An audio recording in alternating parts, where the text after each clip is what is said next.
BBC Sounds. Music, radio, podcasts. It looked at first like an attack just on hospitals in the UK, but it's now becoming clear that this malicious software has run riot around the world. Malicious hackers have been using one particular weapon for years: worms. In case you haven't heard the term code red, it's a worm that's infected computers around the world, and it's supposed to do its most damage tonight at 8 p.m. They infect one computer, then spread across entire networks. Ticker is a virus that runs in stealth mode on your computer, and it spies on everything you do. More cyber chaos spreading in the form of these titles. This is a great new game, even Mother's Day gifts. They're no gifts. They're computer bugs. But where did it all begin? The Defense Department, universities, and research centers are still recovering tonight from a computer virus that brought a nationwide network to a standstill. The suspect? Somewhere. A dark genius. My personal speculation is that this is somebody who is trying to warn people. Why do you think the Morris worm should be considered a key moment in hacker history? Well, it's not the first worm. It's not the first malware, but it was the first one to really capture the attention both of the public that administered computer systems and the general public at large. So in some senses, it is a start of the malware epidemic because it gained so much publicity and awareness. I'm Gabriella Coleman, a professor of anthropology at Harvard, and this is The Hackers, a series that delves into the hidden histories of hacking and uncovers how it shaped the world as we know it. In this episode, we're looking at the granddaddy of modern malware, the Morris worm. At times, there's a confusion between what is a worm and what is a virus. A virus is a piece of code that adds itself to another program, but it needs that host to run it in order to activate. A worm is a program that can self-propagate and spread from machine to machine. Once unleashed, it can copy itself ad infinitum. One of the first people to analyze the Morris worm, then known simply as the Internet worm, was Eugene Spafford.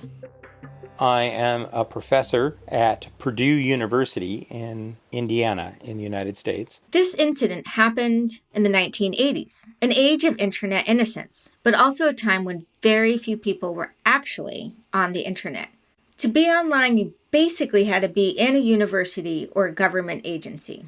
The people who were connected together, we generally were all scientists, researchers, and we had some knowledge of computing security, had some concerns about it, but not major concerns because we all effectively came from a similar kind of workplace, similar kind of background, and assumed that others would take the use of the systems as seriously as we did. Then, on the evening of November 2nd, 1988, the worm slithered its way onto the network. The next day, unaware of the infestation, Gene sat down to dial into his university network. And for listeners, dial in meant using a telephone, acoustic coupler to connect to a computer system.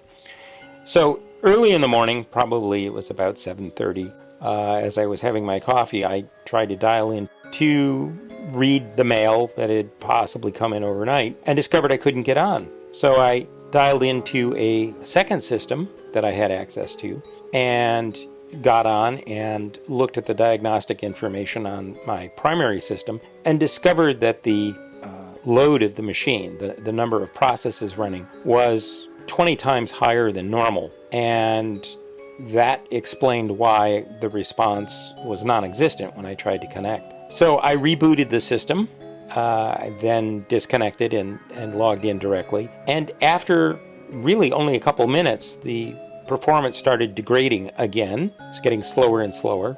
So I went through the same process of disconnecting and logging in through the alternate connection and discovered that the load average was up again and now knew that something was wrong. The worm could get onto machines in several ways, exploiting vulnerabilities in the software, but also human error. If you had a password weak enough to be cracked, the worm would use that to access your computer. As a test, it would plant a small foothold program like a Scout. This Scout would signal back to the server of origin and request a large package of software. That software was the main worm. It was meant to run undetected, but there were a couple of flaws. It had some other software that didn't work quite correctly to reach back to another machine, to register itself. And there was a second flaw that was the reason that we all noticed it. The author of the software had realized that a vulnerable host, a victim, might be contacted by multiple remote instances of this software to try to establish itself on the victim, a reinfection, if you will, and had built in a signaling mechanism so that those second and third and fourth and so on attempts to reinfect would get a message that the system was infected and they would stop trying. But for some reason had built in that, as I recall, 1 out of every 7 of those attempts would succeed nonetheless. And as a result, in environments with well-connected machines, such as mine was, we had multiple instances of this program getting started and running. So at first 1, and then 2, 3, 4, and each one of those was scanning the network looking for victims, trying to break passwords, using a lot of CPU, and after enough of them got running on the local machine, it would basically become unusable, and in some cases might even crash. Whoever designed the software had the worm probe machines to see if they'd already been infected. But this detection feature used so much processing power, it caused machines to freeze. That led people to notice the worm, and of course they panicked. I heard an interesting story from a friend of mine who worked for the Department of Defense and was actually on duty at the time that this occurred, and basically pulled the plug on the connection between the internet at large and the DoD portion of the network because they were worried about what this might be doing or what information it might be transmitting out. It wasn't only governments and universities that were panicking.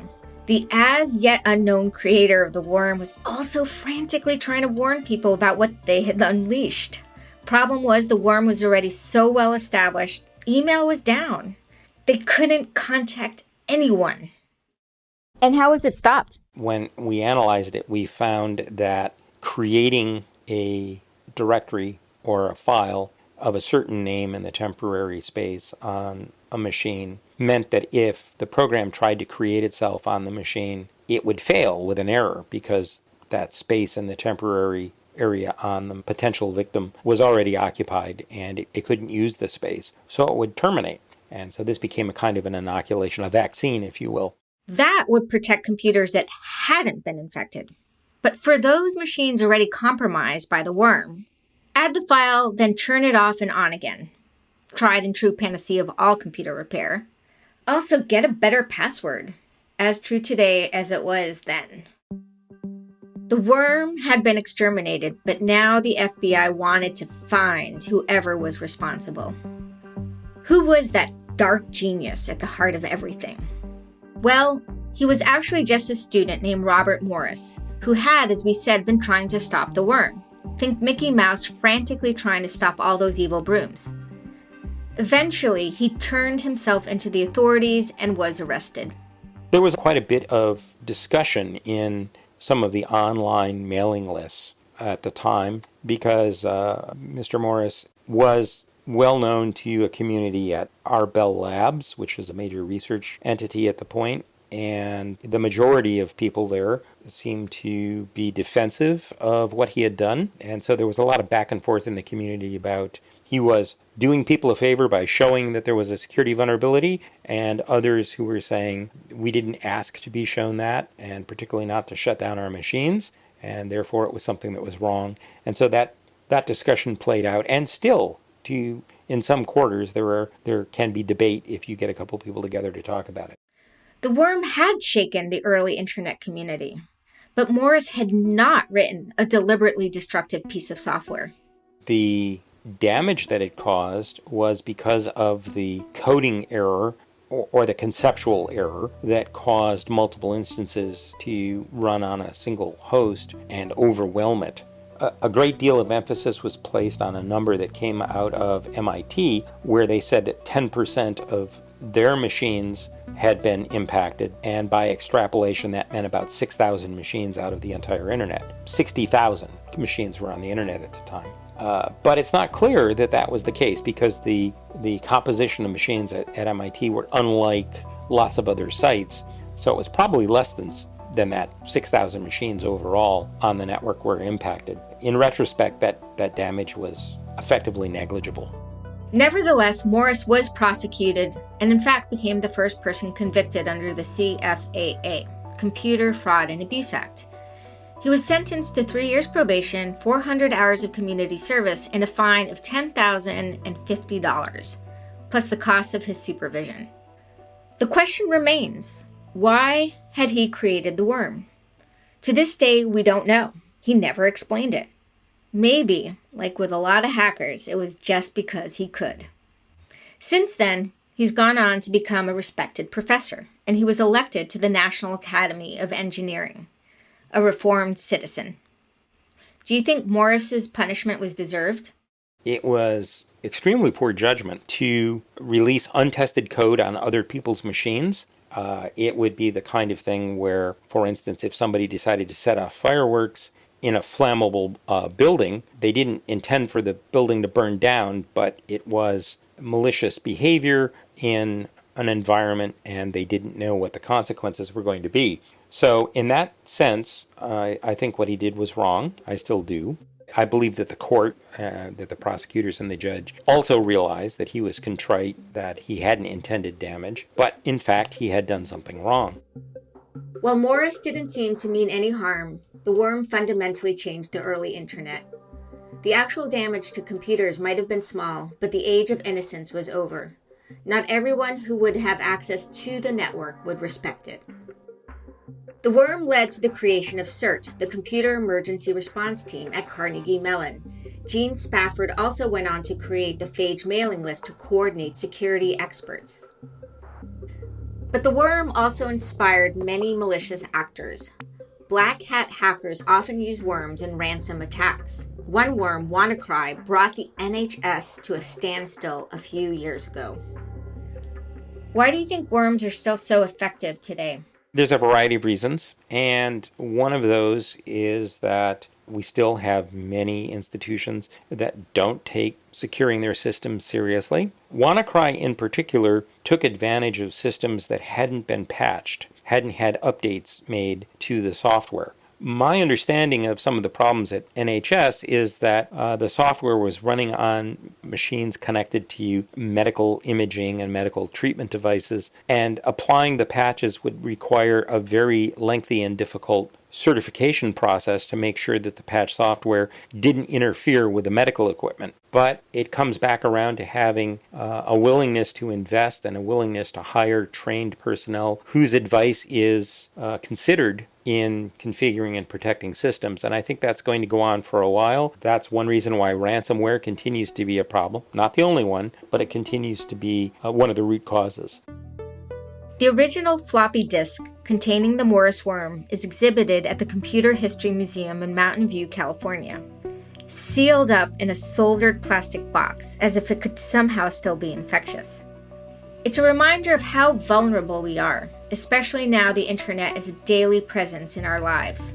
Hackers don't always have malicious intent. Sometimes they're just satisfying curiosity. But for those who do mean harm, a worm can still be a powerful weapon if we don't protect ourselves against it.